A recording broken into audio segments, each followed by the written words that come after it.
Good morning, good afternoon, or good evening. Whenever you are listening to this, good whatever you are listening to. I know quite a few of you don't like this kind of video, and that is more than fine. It's just kind of out of the ordinary. Sometimes I don't like to see myself all the time. You know, I take the videos and I have to relook at them and edit them, and I get sick of myself. So, another one of these. And it's been quite the week. So, my title, The World is Noisy and God is Quiet. Isn't that the truth? The world is so noisy sometimes that you don't have time to just stop and think about what's really important. And so I just wanted to do another one of these. Again, it's more in a podcast form. And I'm sorry, I have the microphone on and I'm on a busy street, so I'm sorry if you hear that. Not much I can do about it. Yeah. And also, the turning of the tables, that reference is to, so if you haven't followed me since the beginning of this journey, which I started on November 7th, pulled out of the driveway to drive cross country. I drove from Minnesota down through like Oklahoma, crossed through New Mexico, to Phoenix, to do NASCAR, then to Sedona to see my girlfriend Donna, who I just got off the phone with. And then back, through New Mexico, El Paso, through Texas to see my nephew and his family. And they were in Houston. And then I headed to Destin, Florida to a friend who had an Airbnb for a month. And then to Jacksonville. And in Jacksonville, I had an eye surgery on my right eye to correct my vision, and I had a cataract starting. And then I flew home to Minnesota to be with my mom while my sister and brother-in-law were on vacation with their family. My mom's 92, if you haven't seen the videos with Joy. And continuing my journey on kind of up the coast, headed to Virginia, and then back home to Minnesota. Because I am not rich, I decided to take this journey because my daughter is in college, and I am a caretaker to people at home. If you don't know, my sister, brother-in-law, dad, brother, all passed away in hospice. And I just figured now I'm 56, in good health, knock on wood. So if not now, then when? So I bought a van. It's a Road Trek 190 Versatile. And I redid it all. And headed out on November 7th. And now here I am. Almost close to closing out this journey after almost 4 months on the road. I still can't believe all the stuff I've done that's behind me. So, what this is about, and listen, if you don't like long videos, I get that, or I don't know, I guess talking, then it's your right to just click off and not listen. What I want to talk about is pretty much relationships and things that I've learned in the past 4 months traveling by myself as a solo female, 56 years old, in a van, don't know all the stops I'm stopping at, where I am, everything's new to me, and just telling you kind of what I've learned along the way about relationships. And it's funny because I was just talking to Donna tonight about them. It's kind of been the topic of conversation lately, and I just wanted to share.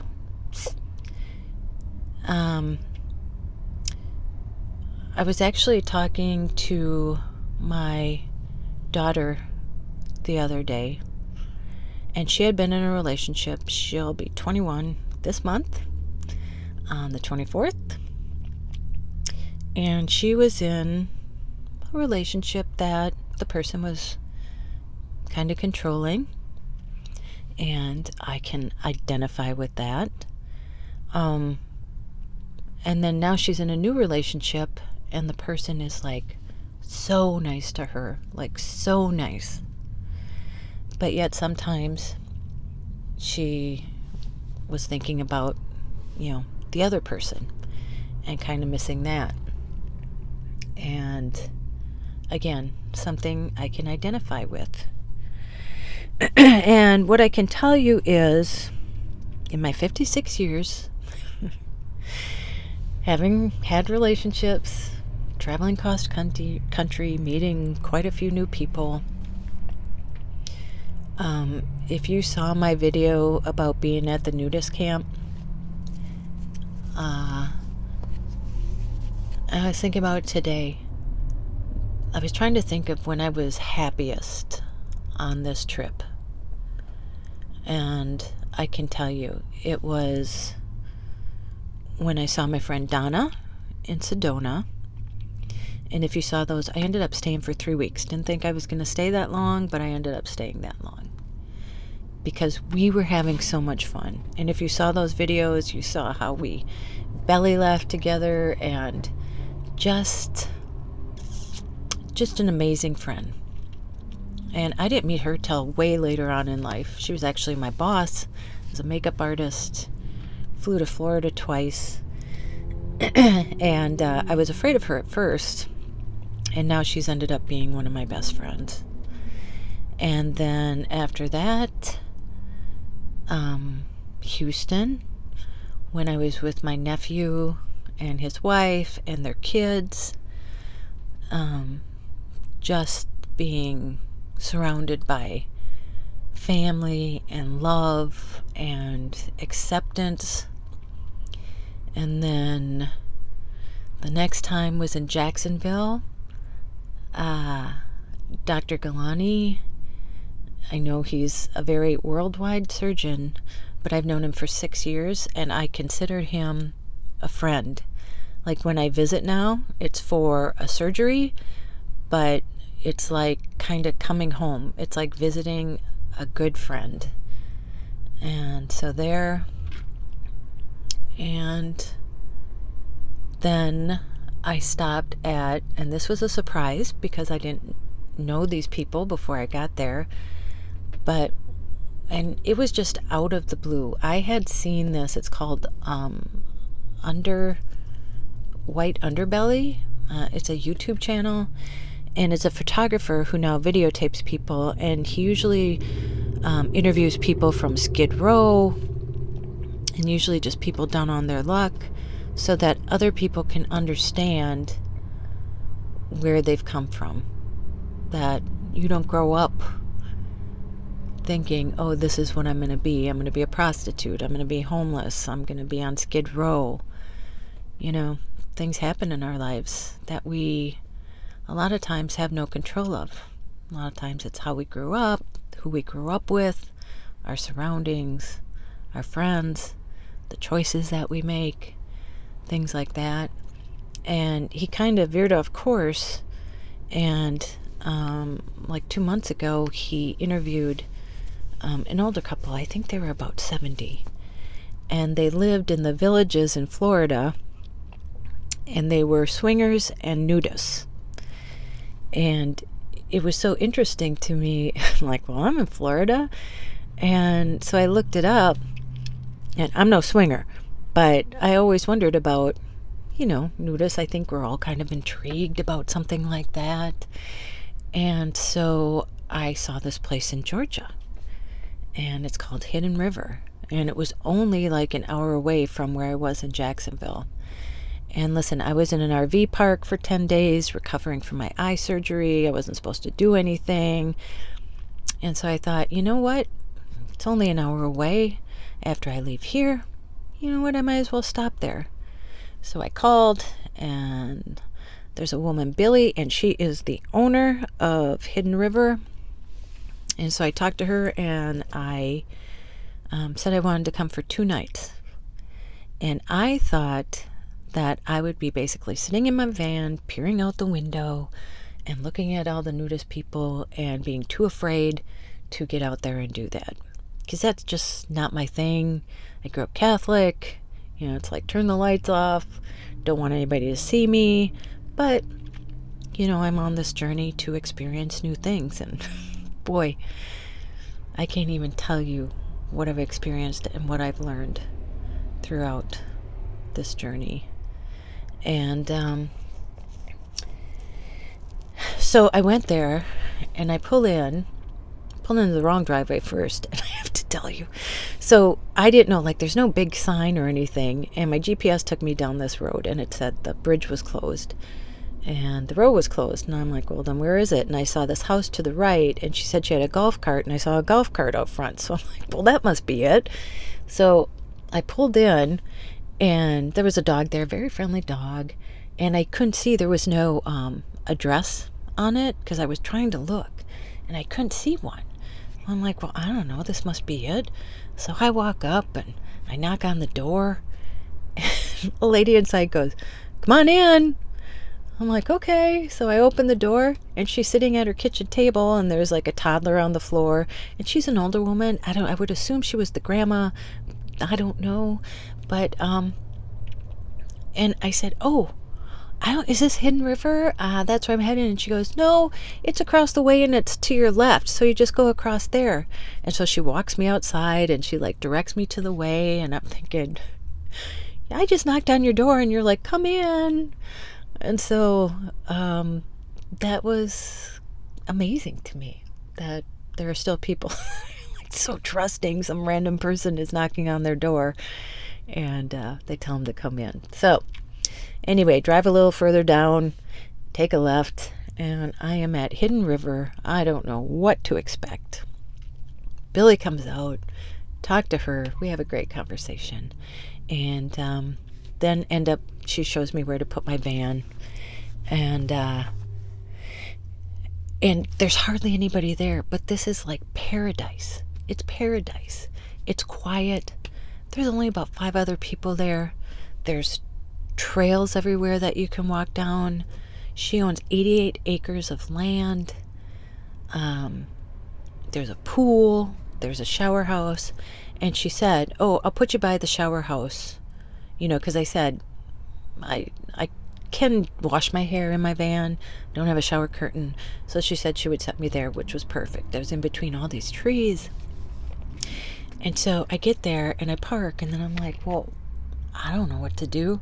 And the only place you have to be unclothed is at the pool. Other than that, you can be clothed. And so I didn't even know there was a guy out by the pool. And I'm like, nobody's here, so I'm going to go out and do this now. And I felt pretty brave.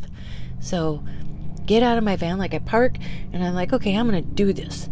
And, have shorts, and I didn't put any underwear on or a bra or anything. Brought my towel, had shorts on and a t-shirt. And I go out to the pool and I lay down. And then I notice there's another guy there. And I'm like, not bad. One guy. He's naked. And so I'm like, well, in Rome, do as the Romans do. And for my first time of doing this, it was a pretty good way to do it, because I'm like, he doesn't care. Nobody cares. Really, nobody cares there. That's the whole point of being there. And so I lay down, I take my top off, I take my shorts off, there, and I'm like, glad I brought a book. And so I laid there for about an hour or so, and then I'm like, okay, I'm gonna go back to the van. And again, I thought I would just be by myself, sitting in the van. And she told me there were 2 other guys there. The guy that was at the pool was just visiting for the day, and I ended up meeting John and Keith. And I tell you now, John and Keith will be my friends for life. Keith is from Canada. He's a master chef. He's the naked chef. And John is one of the nicest guys you would ever want to meet in your life. And for my first experience, to be there, being naked, being Because being naked is being vulnerable, and that's what we're trying to hide, is our vulnerability. And most of the times, that's why we don't want to be naked, because we think people won't accept us for who we are. And listen, I'm not in the best shape of my life. I've been sitting in a van, driving most of the time, not working out, driving cross country for 4 months. And, yeah, I felt a little self-conscious. But once everybody's there, and they don't have any clothes on, and nobody else cares. It's not like anybody else is in tip-top shape, and even if they were, you'd just be like, oh, yeah, hey, you know? And so I just felt this, like, acceptance. Because a lot of times in my life, I've talked about it before in an old video, not in depth, but I was sexually harassed at 3 different law firms. That's why I ended up contracting, working. But it was kind of one of the first times that I didn't feel sexualized, which was like so weird because you're naked. But I think when you're all so vulnerable, that then you can really drop all that and truly get to know each other. And so we would have dinner at night, and in the morning I'd go over for coffee, and they'd make breakfast, and then we'd go to the pool, and then we'd go for a walk in the trails, and then we went for a walk to the cemetery. And I said before in a video that it kind of gave me my faith back in men. And I won't go into that now, and I kind of referred to it before in a video, but isn't that interesting? The first time that I have faith is when I'm naked and the most vulnerable. But I knew that if anybody would look at me sideways or any other way, that they would come to my defense. And the thing is, I felt completely and wholly accepted for just who I was. And they had similar stories that's, why they did it. And there was no Wi-Fi there. We were in this remote place. So Wi-Fi was hit or miss. So you couldn't, maybe you could get it for 5 minutes, and then you're standing on 1 foot, and trying to get it. And, I would usually wake up in the morning. I have a hotspot. I would get on my phone. Even the hotspot didn't work. Get on my phone, look at stuff, scroll for an hour or so. And, start my day with that kind of junk, and then, move on with those kind of feelings of what I was reading about what I was scrolling through. But with this, you couldn't do that. So when you woke up, you're like, oh gosh, what do I do with myself? And it's like, okay, I'm just going to grab my stuff and go over and have coffee and with John and Keith, and, just start our day. And our day was, and I talk about it in the video, was just being. There were no distractions. There were just amazing people, great conversations, and we all opened up to each other.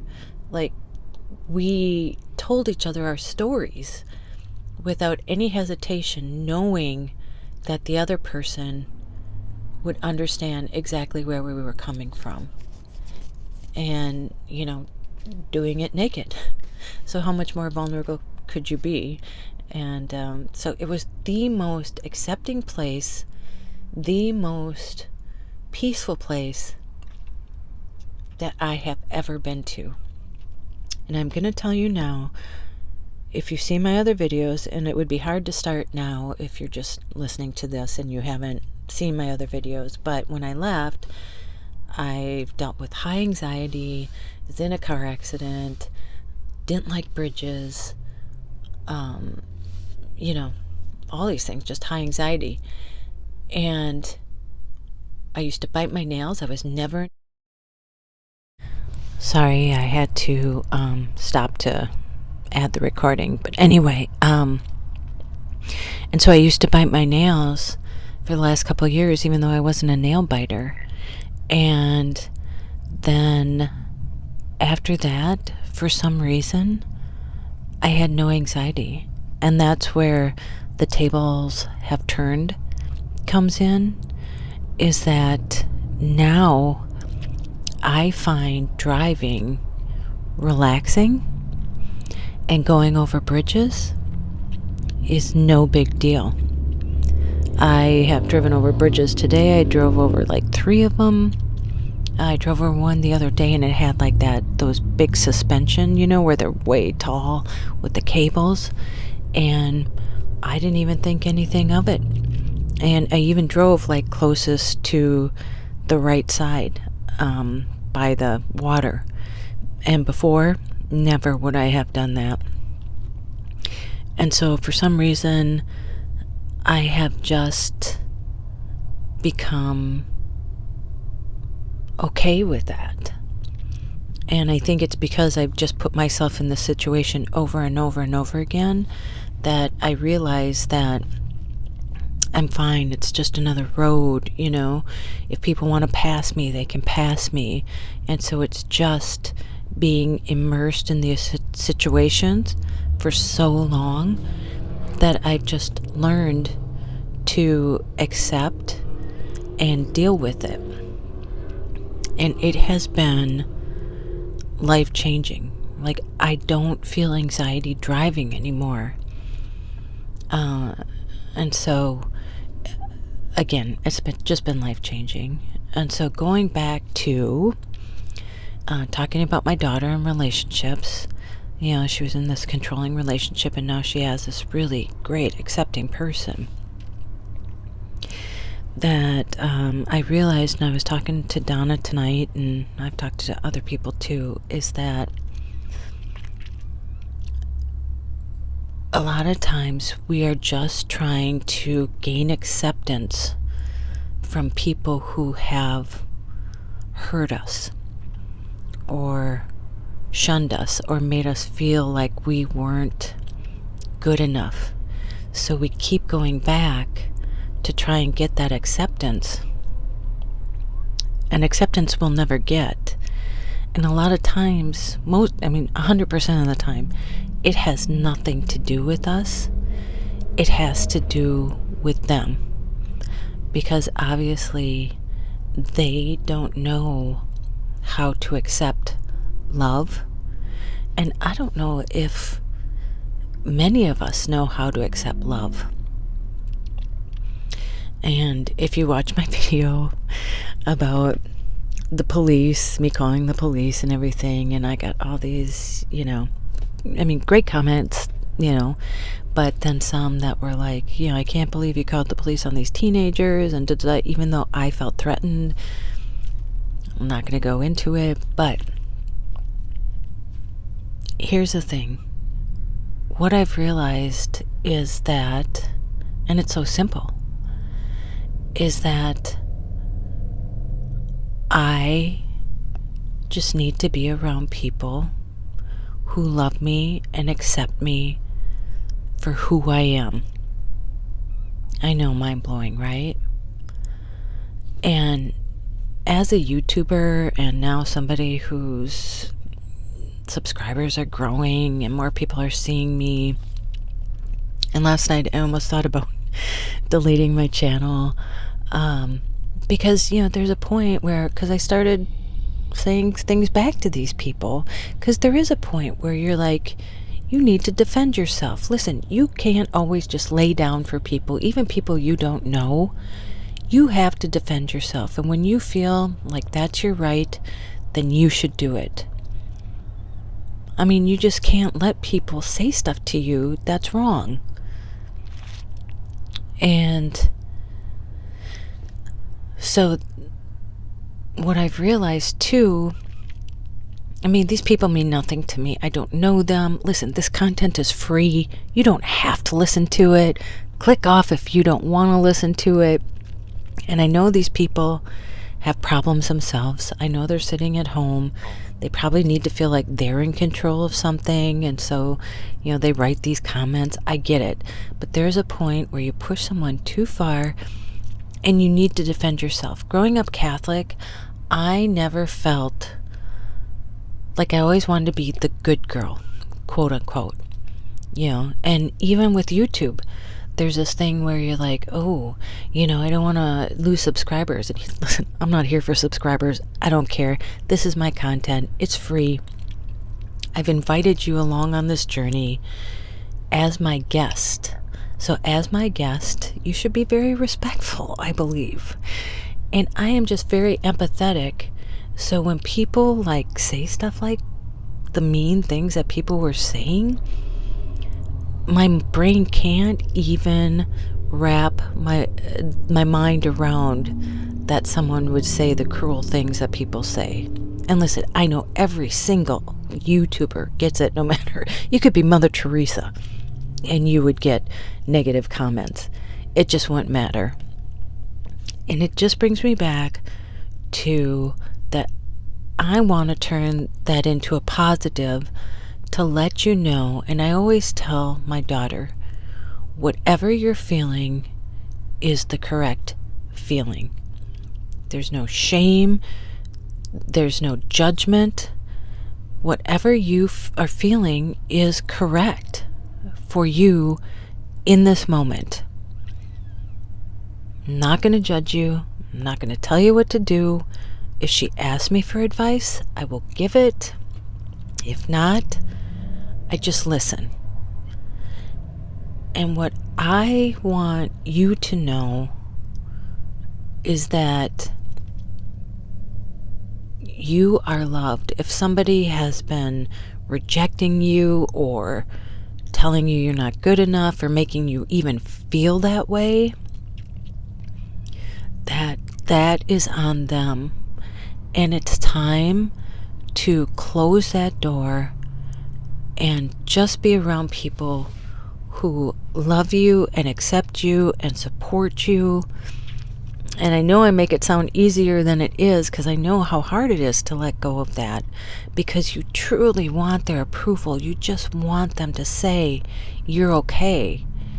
But that comes from inside you. You're already okay. And that's a life coaching thing. Do you know what I mean? I don't have the answers for you.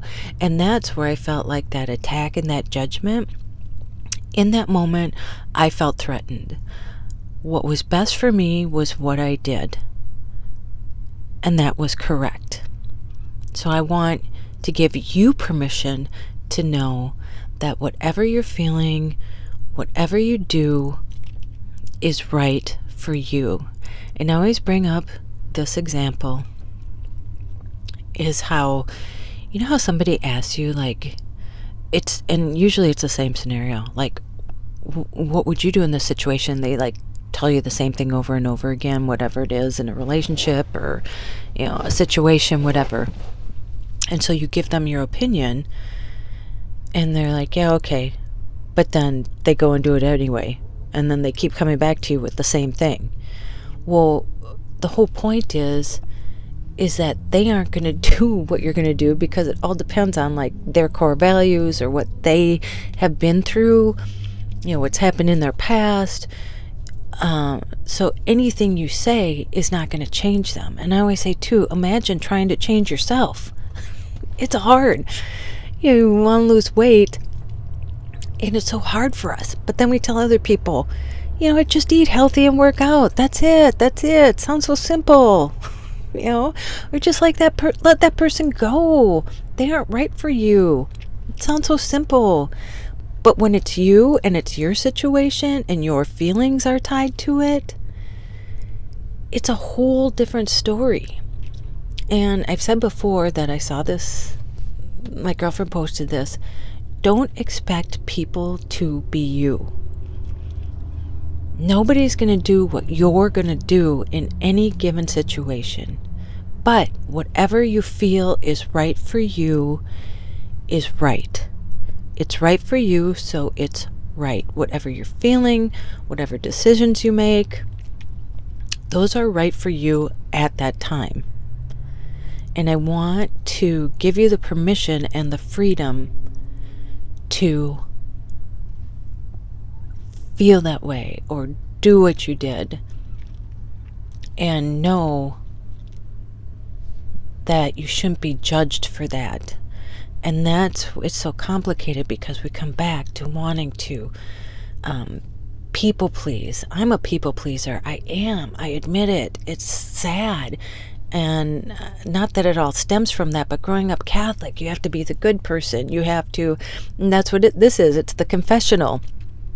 Being in confession, and you have to confess these sins. And even though you haven't done anything wrong or very wrong, you're like, oh, okay, I got to make something up, So you're like telling people stuff, and then they tell you to like say 10 Hail Marys and 100 Our Fathers, and then you're absolved of that sin.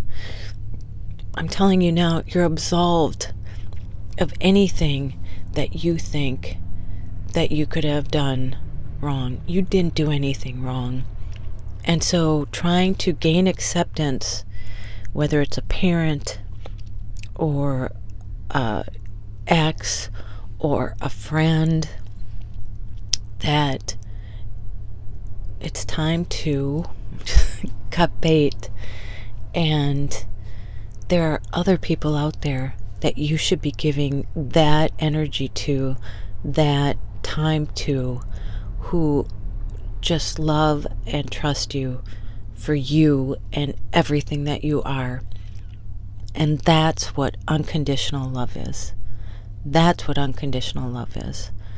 And if you don't have unconditional love, then it's not love. You don't have to agree with me, just my feelings, just me talking to a phone with a microphone. But these are the things that I've learned. And when I said to the other day, when I sat down and had that epiphany, is like I didn't have to leave my state to find anything. I just had to leave my house. And that was true. You don't have to go. You don't have to leave. You don't have to go far. You don't have to travel cross country and sell everything to know that it's truly, and it sounds so cliche, all about the people you surround yourself with and the ones that make you feel safe. The people you surround yourself with need to make you feel safe. That you could say anything, you could do anything, they won't judge you, they'll understand you, and they'll just listen. So, this is the end of my TED Talk and my confession.